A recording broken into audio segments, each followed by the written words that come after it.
Okay, we're on Reish Ches.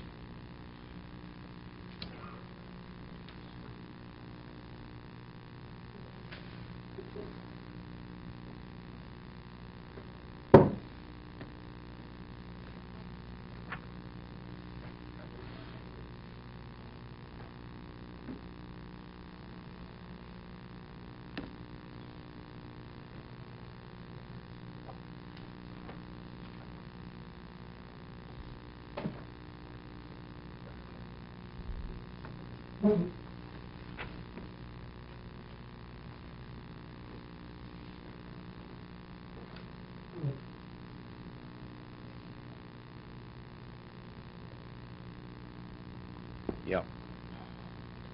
We're holding over here on Reish Ches, bottom paragraph, first column. It says, quoted a Gemara, that the Torah tells us, Eina Torah miskayemes, the two versions. He didn't bring both versions, both girsus. Eina Torah niknes el misha meimis atzmo leo. Torah cannot be acquired only by a person who's willing to die for Torah, make the sacrifice. Or Eina Torah miskayemes, one cannot retain the Torah, only a person who's willing to totally remove himself from material. We're talking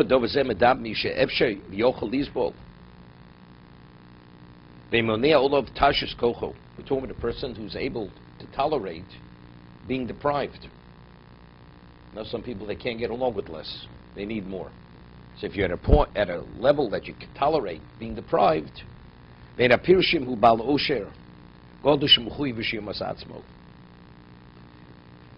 he says, doesn't mean to say a person has wealth, he has to deprive himself.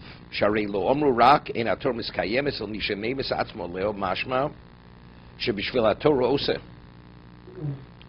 v'm'ef shelo k'mo shar b'nei odom yasuk b'Torah v'utovel pas melech lo nikro shu meimis atzmo al haTorah shein tzorach dover zeh el haTorah. He says, if a person's wealthy, he says, well, from now on, I'm only going to eat bread and salt. He says, that's a person that has no obligation. He says, that's not called meimis atzmo. Because he has the means. We'll see. Aval apirish kach darko shel Torah, she meimis atzmo la Torah. V'mu'oshev ein tzorach elov, she yochal pas b'melach, v'ochal boser.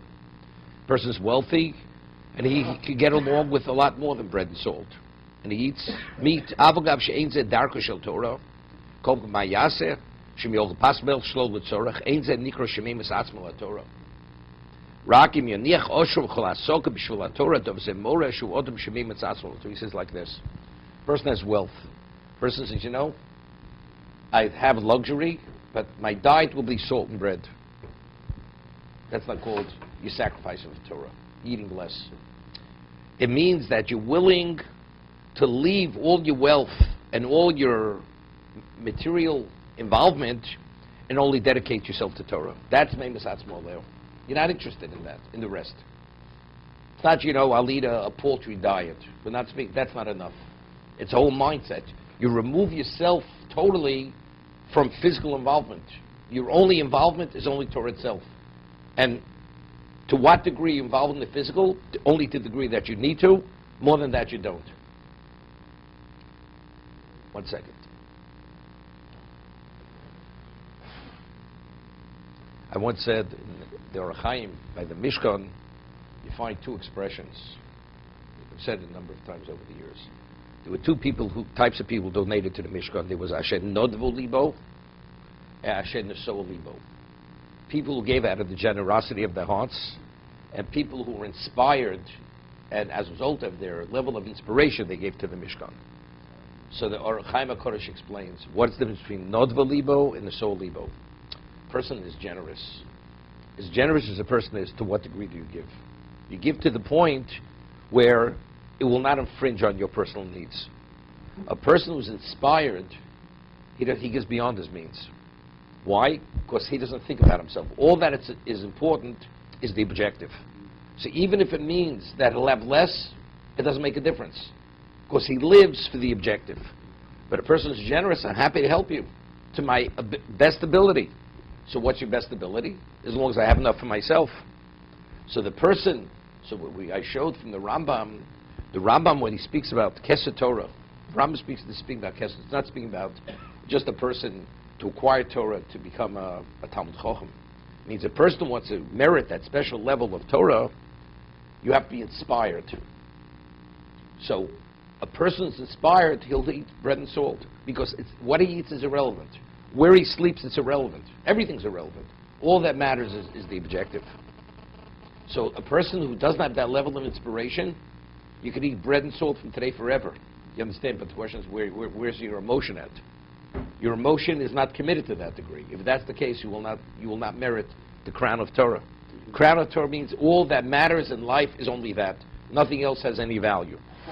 So you can have a wealthy person, but his wealth, that's not what it's purely a means. It has no relevance to me. That person can eat bread and salt because the wealth that he has no relevance to himself. To be continued.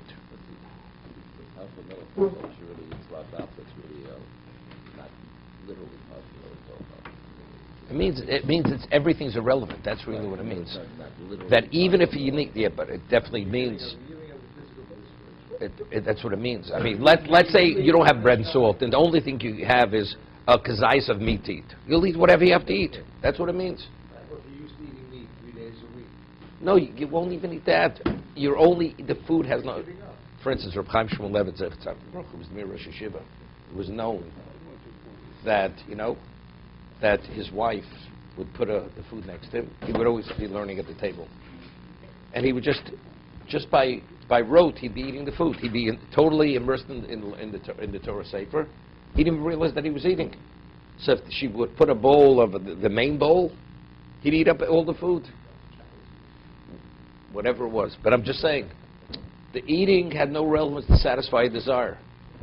He sat there as long as there was food on the plate. And he sat and learned. The moment of finish, he said whatever the bracha achrona was, picked himself up, went back to the Beis Medrash. That's where he lived his life.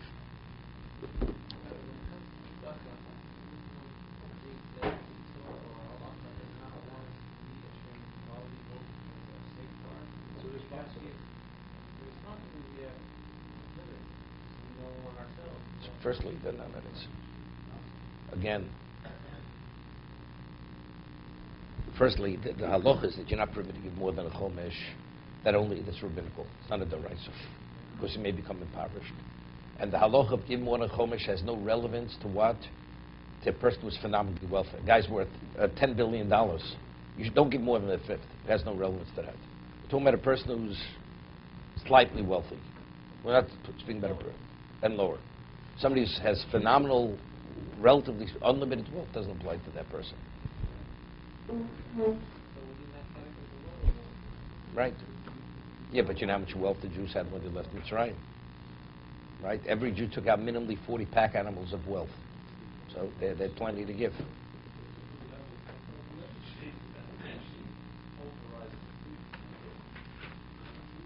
And then they would have needed.